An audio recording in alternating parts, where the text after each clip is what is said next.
আপনি কি কোনো গুনাহ করে অনুতপ্ত?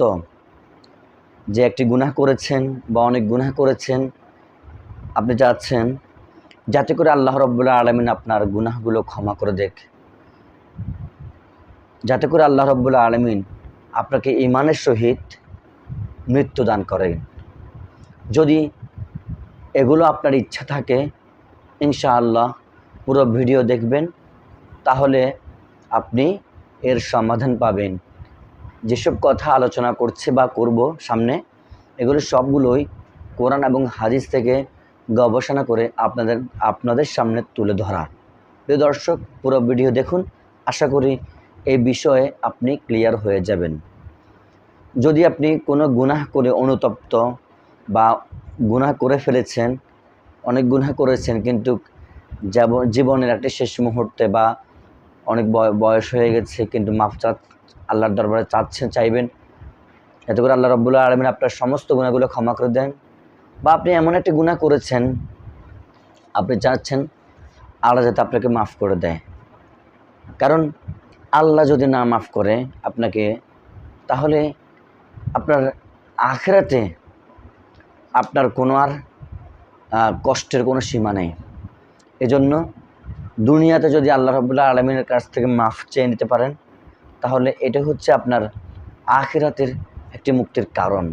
আর যদি দুনিয়াতে থাকা অবস্থায় আল্লাহর কাছে মাফ না চেয়ে নিতে পারেন, তাহলে মৃত্যুর পর জাহান্নাম আপনার জন্য প্রস্তুত রয়েছে, কবরের আযাব তো আছেই।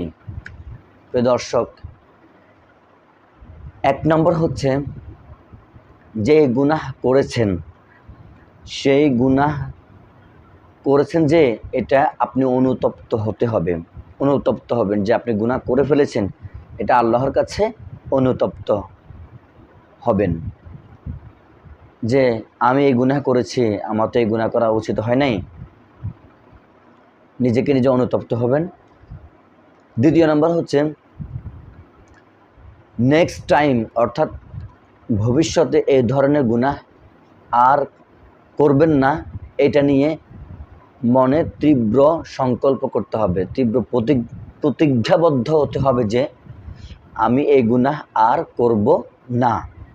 3 নম্বর হচ্ছে বেশি বেশি করে ইস্তেগফার পড়া, যেমন আস্তাগফিরুল্লাহ, আস্তাগফিরুল্লাহ, আস্তাগফিরুল্লাহ, আস্তাগফিরুল্লাহ, আল্লাহর কাছে ক্ষমা চাওয়া। অর্থাৎ আপনি এই দোয়াটা বেশি বেশি করে পড়বেন, ইস্তেগফারটা বেশি বেশি করে পড়বেন, আস্তাগফিরুল্লাহ, আস্তাগফিরুল্লাহ, আস্তাগফিরুল্লাহ। 5 নম্বর হচ্ছে আপনি খালেস দিলে আপনার এই গুনাহের জন্য আপনি আল্লাহর কাছে কান্না করে আল্লাহর কাছে মুনাজাতে আল্লাহর কাছে মাফ চাইবেন। হে আল্লাহ, আমি এই গুনাহগুলো করেছি, আমাকে মাফ করে দেন। মহানবী সাল্লাল্লাহু আলাইহি সাল্লাম বলেছেন, তওবা হলো যে গুনাহ করে অনুতপ্ত হয়, সেটা হলো আসল তওবা।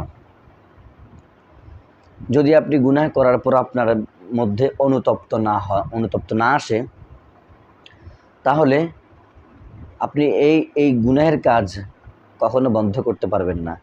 যখন আপনার অন্তরে আসবে যে অনুতপ্ত, আমার এই কাজটা করা একদম উচিত হয় নাই, আসলে আমি ভুল করে ফেলেছি, এই যে এই কথাগুলো আর আপনি অনুতপ্ত হচ্ছেন, মুখে বলেন বা অন্তরে বলেন, আল্লাহ দেখতেছেন। এটা একটা আসল তওবা। আর যখন মনে পড়ে যে না, আমি এই ধরনের আর কাজ করব না, অনুতপ্ত হয়েছেন, এরপরে বাকি আল্লাহর কাছে দোয়া করেছেন, কান্না করছেন, আল্লাহ আমার মাফ করে দেন,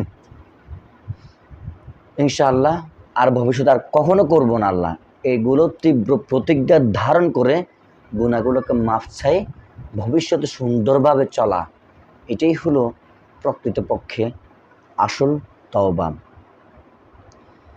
তবে আপনি 5 ওয়াক্ত নামাজ আদায় করবেন, আর আল্লাহর হুকুম আহকাম মেনে চলবেন, রাসূল করিম সাল্লাল্লাহু আলাইহি সাল্লামের সুন্নত তরিকা মতো নিজের এই জীবনটাকে পরিচালনা করবেন, দেখবেন দুনিয়াতে শান্তি পাবেন, আর মৃত্যুর পর আল্লাহ রাব্বুল আলামিন আপনার কবরের মধ্যে শান্তির ব্যবস্থা করে দিবে।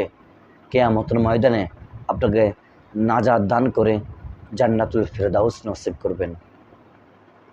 ইনশাআল্লাহ আজ থেকে আমরা সকলে এই তওবা করব, আর গুনাহ থেকে আমরা বেঁচে চলব।